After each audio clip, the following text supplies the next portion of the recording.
ভেনেজুয়েলার president Nicolas মাদুরোকে সস্ত্রীক আটক করে যুক্তরাষ্ট্রে নিয়ে যাওয়ার ঘটনাটি আন্তর্জাতিক রাজনীতিতে ব্যাপক আলোড়ন তুলেছে।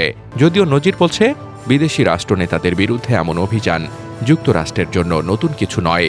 ১৯৮৯ সালের ডিসেম্বরে অপারেশন জাস্ট কজের মাধ্যমে যুক্তরাষ্ট্র পানামায় সামরিক অভিযান চালায়।